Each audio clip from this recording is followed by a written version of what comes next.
General secretary और जम्मू कश्मीर के Congress in charge Bharat Singh Solanki ने सीटों की तकसीम पर नेशनल कॉन्फ्रेंस और पीडीपी के दरमियान लड़ाई को कम अहमियत देने की कोशिश की है। सोलंकी ने यह भी दावा किया कि जम्मू कश्मीर में इंडिया ब्लॉक काफी मजबूत है।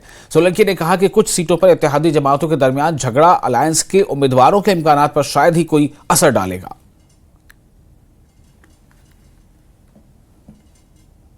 सबसे पहला सवाल ये है कि आज महबूबा मुफ्ती की प्रेस कॉन्फ्रेंस हुई। उन्होंने कहा कि जिस तरह से उमर अब्दुल्ला ने उनके खिलाफ बयानबाजी है कि उनकी पार्टी के खिलाफ, उससे वो उनके वर्कर आहत हैं और कश्मीर की तीन सीटें जो है उस पर वो अकेले चुनाव लड़ेंगी। जम्मू के बारे में उन्होंने कुछ नहीं कहा।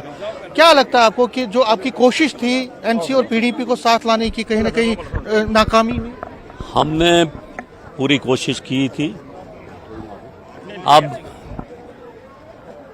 उनका जो स्टेटमेंट है उसके बारे में मुझे कुछ नहीं कहना है, पर आने वाले समय में इंडिया गठबंधन काम करने वाला है और जम्मू में और कश्मीर में, जम्मू कश्मीर से भाजपा को हटाना ये हमारा लक्ष्य है। आप कैसे हटाएंगे? क्योंकि कश्मीर में हम जनता के समर्थन से हम भाजपा को हटाएंगे।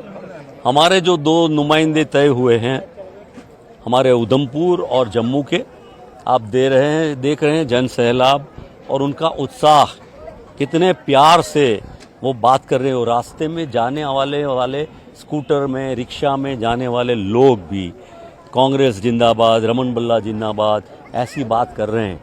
तो वक्त बदल रहा है, बदलाव चाहती है जनता, पूरे देश की, और खास करके जम्मू कश्मीर की जनता इसलिए चाहती है कि 10 सालों से बड़े पीड़ित हुए, बड़े परेशान हुए, हर तरीके से परेशान हुए।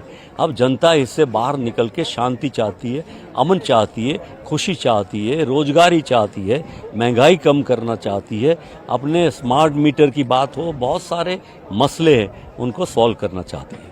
जिस तरह से वो अब अलग अलग चुनाव लड़ने जा रहे हैं, आज महबूबा मुफ्ती ने भी डिक्लेयर कर दिया, तो आपको नहीं लगता कि आपकी जो एक एफर्ट थी, सेक्युलर पार्टी अगर डिवाइड होंगी तो बीजेपी को फायदा नहीं होगा?